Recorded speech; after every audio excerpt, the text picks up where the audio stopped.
नमस्कार सभी को, स्वागत है मेरे YouTube चैनल पीयूष मिश्र 13 पर। और मुझे पता है कि वीडियो आते हुए बहुत लेट हो चुके हैं, लगभग 2 महीने से ऊपर हो चुका है मैंने मेरा वीडियो पोस्ट नहीं किया था। और उसका सिंपल रीज़न ये है कि दिसंबर के महीने में पता है कि लोग ज़्यादा फंक्शंस होते हैं और थोड़ा ऐसे वेडिंग फंक्शंस होते हैं या जैसे भी घूमने के लिए जाते हैं, तो उसमें थोड़ा व्यस्त रह गए। और उसी के वजह से पढ़ाई भी थोड़ी सी कम हो गई और उस पढ़ाई को कवर करने के लिए थोड़ा टाइम लगा। हाँ, पता है वीडियो लेट हो गया है और इसके लिए मैं क्षमा चाहता हूँ। तो बिना देरी के शुरू करते हैं आज के वीडियो का। तो जैसे कि हमने पिछले वीडियो में हमने दुर्गा माँ के वरदान के बारे में पढ़ा था, और जिसको ये स्टोरी जाननी है और वो एक छोटा सा वीडियो था, तो उस वीडियो का लिंक मैं डिस्क्रिप्शन में दे दूंगा, आप जाकर देख लीजिएगा। और आज हम कीचक वध के बारे में पढ़ेंगे। ये भी एक इंटरेस्टिंग स्टोरी है महाभारत में, जो कि 62वां विषय है। और चलिए शुरुआत करते हैं। जैसे जैसे कि मैं पता है कि विराट राजा के राजसभा की ओर पांडवगण छद्मवेश में जा रहे थे, अज्ञातवास में रहने के लिए। और युधिष्ठिर ब्राह्मणों के साथ धीरे धीरे चल रहे थे और उनके मुखमंडल पर कोई भी दुख बिल्कुल भी दिखाई नहीं दे रहा था। और भीम भी चलकर जा रहे थे, पर उनकी जो चलने की शैली है उससे थोड़ा सा तो भ्रम सृष्टि हो रहा था कि वो शायद कोई महावीर ही हो सकता है। और नकुल अश्वपाल के रूप में और सहदेव गायों की देखभाल करने के रूप में जा रहे थे उनके साथ। और वो जिस तरह से वेश हुए, वो बहुत ही अच्छी तरह से वेश हुए थे, छद्म वेश में रहे थे, पर फिर भी उनकी जो सुंदरता है वो छुपी नहीं रह जा रही थी। और सबसे आश्चर्यजनक था अर्जुन का वेश, क्योंकि वो जिस तरह के महावीर थे और वो भी एक नारी के वेश में जा रहे थे। और राजा विराट ने जब सबको देखा तो वो तो खुद विश्वास नहीं कर पा रहे थे कि ये सब तो राज लक्षण राजघराने के लक्षण है इनके पास, और ये कैसे यहाँ पे राज सेवक के रूप में कार्य करने के लिए राजी है। और जो पांडवगण थे उन्होंने बहुत विनती की विराट राजा से, उनको काम देने के लिए, पर विराट राजा बिल्कुल भी राजी नहीं थे इनका वेश देखकर। पर बहुत विनती करने के बाद विराट राजा राजी हो गए। और युधिष्ठिर वहाँ पे कंक के नाम से परिचित है, और वो राजा के प्रिय मित्र भी बन गए वहाँ पे, वो चौसर का खेल खेलकर। और भीम भी वहाँ पर एक मुख्य रसोई के रूप में काम करने लगा, और उनकी रसोई सबको बहुत पसंद आई, और वो अपने लिए भी बहुत खाने का जुगाड़ कर पाए, जो कि हम जानते हैं कि उनको खाना कितना पसंद था। और अर्जुन वहाँ पे बृहन्नला के नाम में परिचित हुई, और उन्होंने राजकुमारी उत्तरा और नगर के जितने नारियाँ थी उनको नृत्य, गीत और जैसे भिन्न तरह के जितने भी होते हैं यंत्र होते हैं गाने के लिए, बजाने के लिए, वो सब उन्होंने सिखाया, और वो बहुत ही प्रिय हो गए सबके। और नकुल अश्वरक्षक के रूप में और सहदेव गायों की देखभाल के रूप में वहाँ पर अपने कार्य में नियुक्त थे, और उन्होंने सबने अपना जो दक्षता है काम करने में वो उन्होंने दिखाया। और द्रौपदी वहाँ पर शरेंद्र के रूप में रही, और वहाँ पे उनका काम ये था कि वो रानी सुदेशना के हम कह सकते हैं कि एक प्रकार के, हम कह सकते हैं कि असिस्टेंट टाइप के थे। वो तो अप्रोप्रिएट वर्ड, सही तो वर्ड वो है नहीं, पर कुछ उसी प्रकार की थी, और एक प्रकार की सेविका ही थी। और उनको द्रौपदी को देख कर कभी लगता नहीं था कि वो रानी के सिवाय और कुछ हो भी सकती है। और फिर भी उनको तो अभी इस काम में रहना ही था, और उनको ऐसे ही बहुत कष्ट से रहना पड़ा। विराट के जो प्रासाद में वो जो राजभवन था, विराट राजा के राजभवन में कीचक नामक एक प्रसिद्ध सेनापति थे, और वो थे रानी सुदेशना के भाई। और वो युद्ध विद्या में भी बहुत पारंगत थे, और वो उनकी बाहुबल बहुत प्रसिद्ध थे, उनकी भुजाई में बहुत बल था। और कीचक भी वहाँ पर एक दिन कीचक ऐसे द्रौपदी को उन्होंने देखा, और द्रौपदी के सौंदर्य से वो बहुत मोहित हो गए, और उन्होंने प्रेम प्रस्ताव रखा द्रौपदी के पास। और उन्होंने कहा कि तुम यहाँ पर क्यों दासी के रूप में रह रहे हो, तुम मेरी रानी बन जा, और तुम्हारे नीचे मैं 100 दासियाँ में खड़े कर लूँगा। तो द्रौपदी ने कहा, देखिए मत्स्य सेनापति, क्योंकि ये मत्स्य देश के सेनापति थे, इसलिए यहाँ पे मत्स्य सेनापति उनको संबोधन किया गया है। तो द्रौपदी ने कहा कि हे मत्स्य सेनापति, आप यहाँ पे एक उच्च कुल के व्यक्ति हैं, और आप मेरे जैसे एक नीच जाति के दासी के प्रति आसक्त होना तो उचित नहीं है। और आपको ये भी याद रखना चाहिए कि गंधर्व गण जो मैं है वो मेरे पति हैं, क्योंकि यही बात द्रौपदी ने वहाँ पर जाकर कही थी कि गंधर्व गण मेरे पति हैं। तो अगर आप मुझे किसी भी पाप के बुद्धि से आप मुझे स्पर्श करने की कोशिश करेंगे, तो आप खुद ही अपने मृत्यु को निमंत्रण करके बुला रहे हैं। तो पर कीचक को ये सब चीज़ों से भय नहीं था, किसी भी चीज़ से उसको भय ना था, क्योंकि वो बहुत ही वीर योद्धा था और बहुत ही बल था उसके पास, तो उसको अपने बल के ऊपर बहुत ही ज़्यादा गर्व था। और यही बात द्रौपदी कहकर वहाँ से द्रौपदी चली आई। और वहाँ पर फिर उसके पश्चात कीचक अपने बहन सुदेशना के पास गए और वहाँ पर उन्होंने शैलेंद्र को लाभ करने का प्रस्ताव दिया। तो और उन्होंने यही कहा कि मैं द्रौपदी से मोहित हो गया और द्रौपदी को अपने पत्नी के रूप में रखना चाहता हूँ। और उन्होंने सुदेशना से ये भी कहा, अगर तुम मुझे जीवित देखना चाहते हो तो शैलेंद्र को मुझे अर्पण करो। और सुदेशना ने भी बहुत समझाया कि ये ठीक नहीं है, पर इससे कोई भी लाभ नहीं हुआ। और फिर भी अभी कीचक और रानी सुदेशना ने अभी मिलकर एक योजना बनाई कि किस तरह से द्रौपदी को मतलब कीचक के साथ मिलाया जाए, मतलब यहाँ पे शैलेंद्री का विवाह किया जाए कीचक के साथ। तो इसलिए इन्होंने योजना बनाई और एक दिन कीचक ने अपने घर पर एक उत्सव का आयोजन किया जहाँ पे कि बहुत सारे खाने और पीने का व्यवस्था था।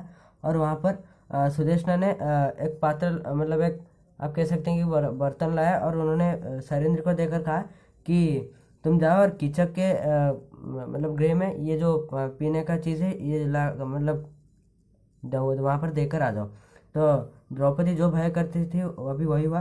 तो द्रौपदी ने मना किया वहाँ पर जाने से, मतलब मना तो नहीं किया क्योंकि वो दासी थी। उन्होंने आप एक तरह से कह सकते हैं कि उन्होंने अनुरोध किया सुदेशना से कि मुझे वहाँ पर मत भेजिए। पर सुदेशना ने कहा कि अगर मैं वो कीचक जानेंगे कि मैंने तुम्हें भेजा है तो वो कभी भी तुम्हारे साथ खराब व्यवहार नहीं करेगा। तो द्रौपदी वहाँ पर गई, पर वहाँ पर पहुँचते ही ये जो पीने की चीज़ है वो तो दूर की बात, कीचक ने उनका हाथ पकड़ लिया द्रौपदी का और वहाँ पर उनसे विवाह करने की विनती की। पर वहाँ पर पांचाल जो यहाँ पे द्रौपदी थी उनको ये अपमान की तरह ही लगा और वो बहुत ही अपमानजनक बात थी। पर यहाँ पे द्रौपदी वीर नारी थी तो उन्होंने वहाँ पर ना रोकर उन्होंने कहा कि हे निर्लज, मुझे लगता है तेरा मरने का समय आ गया है। और यही कहकर वो राजभवन की ओर भागने लगी, मतलब जो जहाँ पर राजागण सब बैठते हैं वो राजसभा की ओर भागने लगी। और वहाँ पर कीचक तो इस व्यवहार के लिए बिल्कुल भी प्रस्तुत नहीं था, उसको लग नहीं रहा था कि शैलेंद्र ऐसा भी कह सकती है।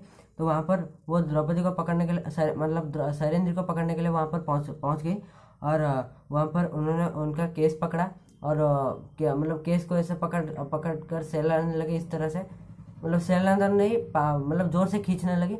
और वहाँ पर राजप्रसाद में कोई भी नहीं किया, कुछ भी इसका विरोध नहीं कर पा रहा था क्योंकि कीचक बहुत ही बलशाली था और कोई भी वहाँ पर उनके विरुद्ध खड़ा नहीं हो सकता था। और राजा विराट तो वहाँ पर चुपचाप ऐसे ही बैठकर मतलब देखते ही रह गए। और वहाँ पर द्रौपदी ने कहा कि मुझे तो राज दरबार में मुझे न्याय मिला नहीं, पर इसका प्रतिशोध अवश्य मेरे गंधर्व पतिगण लेंगे।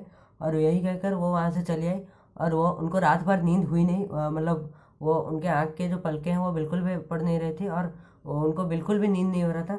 और ऐसे ही वो रो ही जा रही थी। और उन्होंने जाकर उनको लगा कि भीम ही इसका प्रतिशोध ले सकते हैं, तो वो वहीं पर रसोई घर के पास चले गए। वहाँ पर भीम सोए हुए थे और वहाँ पर मतलब रसोई घर तो नहीं पर भीम के लिए जो अलग एक रहने का स्थान दिया गया था, क्योंकि राज दरबार है तो सबके लिए रहने का अलग स्थान है।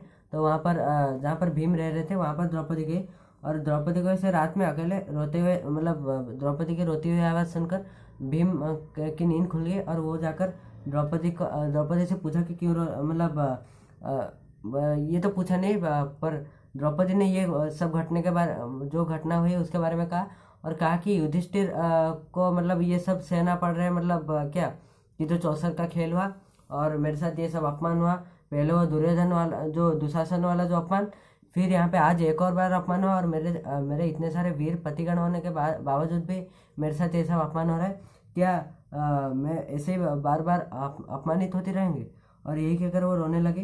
पर ये इनके द्रौपदी का दुख देखकर कुंतीनंदन भीम तो बिल्कुल भी उनका धैर्य बिल्कुल रह नहीं पाया और उन्होंने कहा कि सुनो, अभी तो दुशासन से जो प्रतिशोध है दुर्योधन और दुशासन से वो तो अभी बहुत समय है, पर कीचक का तो वध का समय अभी आ गया है। और द्रौपदी को भीम ने परामर्श दिया कि तुम कल रात मतलब कल रात तुम कहो विराट मतलब कीचक तो अवश्य फिर से आएगा या जब भी मिलेगा तो कीचक से ये कहना कि कल रात विराट के जो मतलब विराट राजा को जो एक नित्य मंदिर है, वहाँ पर मिलने के लिए कीचक से कहो। और तुम कहना कि मुझसे मतलब कीचक को कहना कि वो अकेले आए और हम दोनों मिलेंगे, वहाँ पर साथ मिलेंगे। पर और तुम कीचक से ये कहना कि मैं तुम्हारा प्रतीक्षा करूँगी वहाँ पर, और तुम ना वहाँ पर ना जाकर मैं जाऊँगा वहाँ पे, और हम दोनों मतलब कीचक और मैं मिलकर, मतलब यहाँ पे कीचक और भीम की बात की जा रही है। तो भीम ने कहा कि और वहाँ पर कीचक और हम दोनों मिलकर प्रेम की मधुर मधुर बातें करेंगे। तो यही कहकर द्रौपदी आश्वस्त हुई और वहाँ से लौट आई। तो अगले ही दिन सुबह होती है कि सुबह होती है और कीचक सुबह से ही द्रौपदी के पास चले जाते हैं और फिर से वो प्रेम निवेदन करने लगता है। तो वही कहते हैं कि हे सरेंद्र, मैंने कल तुम्हारे साथ जो हरकत की है विराट राजसभा में, तुम्हें कोई भी रक्षा करने वाला नहीं था। विराट तो सिर्फ इस देश के नाम के ही राजा है, असली राजा तो मैं हूँ, मेरे पास ही वो बल है। और मैं चाहता हूँ कि मैं फिर से निवेदन कर रहा हूँ कि तुम मेरी रानी बन जाओ, और ये सब जो राजभवन के जो भी सब कुछ चीज़ें हैं तुम भोग करो। और द्रौपदी ने इसी बात पर थोड़ा सा हंसकर कहा कि मस्त सेनापति, मैं आपके प्रेम निवेदन को और अभी अस्वीकार नहीं कर सकती, अभी तो स्वीकार करते हो, पर आप एक वचन दीजिए कि ये बात किसी को भी पता नहीं चलनी चाहिए, ऐसे कि मतलब आपके बंधुगण, आपके भाइयों, किसी को भी पता नहीं चलनी चाहिए। और इसको पूरी तरह से कह सकते हैं सीक्रेट रखेंगे। इसके लिए आपको मेरे साथ एक निर्जन स्थान पर मिलना पड़ेगा मेरे साथ, और आप यही बात से प्रतिज्ञा कर लीजिए। तो कीचक ने तुरंत ही इसका उत्तर दे दिया और कहा कि ठीक है, मैं तुमसे वचन देता हूँ कि ये बात हमारे संपर्क के बारे में किसी को पता नहीं चलेगा। तो द्रौपदी ने कहा कि नृत्य मंदिर में जो राजकन्यागण है वो तो सुबह नृत्य सीखती है, सुबह मतलब दिन के समय, और शाम को वो घर की ओर चली जाते हैं। तो रात के समय वो जो नृत्य मंदिर है वो पूरी तरह से खाली रहता है, और वहीं पर मैं आपके मिलन की अपेक्षा करूँगी, आपसे मिलने के लिए प्रतीक्षा करूँगी। तो कीचक तो फूले ना समाये इसी बात पर, और वो मन ही मन खुशी को मारे गाने गाने लगा। और घर को जाकर वो पूरे दिन भर ही वो खुद ही को सजाने में लगा कि क्योंकि वो शैलेंद्र से मिलने जाएगा रात में। और ऐसे ही रात हो गई, और क्योंकि कीचक का पूरी तरह से कामासक्त है, तो वो तुरंत ही भागकर चले गए नित्य मंदिर की ओर। और नित्य मंदिर तो निर्जन था और पूरी तरह से अंधकारमय भी था, क्योंकि ये तो अब का समय नहीं है कि एक रूम में आप मतलब एलईडी या कुछ भी बल्ब लगाओ, ऐसा तो बात नहीं है। तो उस समय तो पूरी तरह से ये सब कुछ था नहीं, तो पूरी तरह से अंधकार था रात के समय। और इसी अंधकार में कीचक ढूंढ रहे थे शैलेंद्र को, और उन्होंने कुछ समय बाद कहा कि शैलेंद्र कहाँ पर हो, मैं तो तुम्हारा मधुर आवाज़ नहीं सुन पा रहा हूँ, तुम्हारे कोमल अंगों को तो स्पर्श नहीं कर पा रहा हूँ। यही कहकर वो धीरे धीरे वो इसी प्रकार चलते चलते बिस्तर के पास पहुंचे। और वहीं पर उन्होंने ऐसे ही किसी का देह को स्पर्श किया है, मतलब स्पर्श करते ही उनको तुरंत ही उनके मुखमंडल की ओर एक बहुत ही तेज मुक्का आया। और क्योंकि भीम यहाँ पर थे, और तुरंत ही वो जो व्यक्ति सोया हुआ था वहाँ पर वो उठ गया और ऐसे ही मारने लगा बहुत जोर से कीचक की ओर। और कीचक को पता चल गया कि यहाँ पर कोई तो एक है महाबलशाली व्यक्ति है। और तो उसी समय कीचक अपने प्राण रक्षा करने के लिए वो एक भयानक युद्ध हुआ भीम और कीचक के बीच में। और क्योंकि कीचक भी शारीरिक बल में बिल्कुल भी कम नहीं थे, तो दोनों का बहुत ही भयानक युद्ध हुआ। और मतलब आखिर में भीम ने कीचक को नीचे फेंक दिया मारकर, मतलब पूरी तरह से वो नीचे गिर गया कीचक। और उसके बाद भी कीचक लगभग मरने ही वाला था, फिर भी भीम का गुस्सा शांत नहीं हो रहा था। उन्होंने जोर जोर से और भी मारा उनके मुंह की ओर, और कुछ समय बाद उनके मुंह को उनके दो हाथों से पिचका दिया पूरी तरह से। और मतलब कुछ समय बाद कीचक का अवस्था ऐसा हुआ था कि मतलब उनका मुंह एक तरह से चपटा हो गया, और कुछ समय बाद ऐसा लगा कि जैसे मांस का एक टुकड़ा पड़ा है वहाँ पर, ना कि एक व्यक्ति बैठा है। और ऐसे ही उसके बाद भीम मारने के पश्चात कीचक को वो नहाए और फिर जाकर सो गए अपने स्थान पर। और सुबह होते ही ये खबर मिली द्रौपदी को। तो द्रौपदी खुश हुई और उन्होंने कहा कि कीचक कामांध होकर मेरे सतीत्व को नष्ट करने की कोशिश कर रहा था, और मैंने उनको सावधान किया था पहले, पर उन्होंने तो सुना नहीं। और मेरे जो गंधर्व स्वामी पतिगण थे उन्होंने आकर उसका फल पूरी तरह से दिया है कीचक को, और उनका जो गर्भ हुआ वो पूरी तरह से अभी चूरमार हो गया है। और यही मतलब जब कीचक के शरीर को जाकर और दूसरे लोगों ने देखा तो यही लग रहा था कि एक मांस का खंड पड़ा है, एक टुकड़ा पड़ा है, ना कि एक व्यक्ति पड़ा है। तो आशा करता हूँ कि ये स्टोरी आपको अच्छी लगी होगी, और अगर अच्छा लगा तो वीडियो को प्लीज़ लाइक कर दीजिए, और जाते जाते प्लीज़ चैनल को सब्सक्राइब कर दीजिए, और सब्सक्राइब के बगल में जो बेल आइकन है उसको भी प्रेस कर दीजिए, ताकि मेरे वीडियोस का नोटिफिकेशन आपको बिल्कुल टाइम पर मिल जाए। और वीडियो अच्छा लगे तो शेयर भी कीजिए आपके फ्रेंड्स और फैमिली के साथ, ताकि हमारा चैनल ग्रो कर सके। और धन्यवाद वीडियो का आखिर तक देखने के लिए, और कमेंट भी कीजिए वीडियो आपको कैसा लगा। तो आज के लिए बस इतना ही। नमस्कार।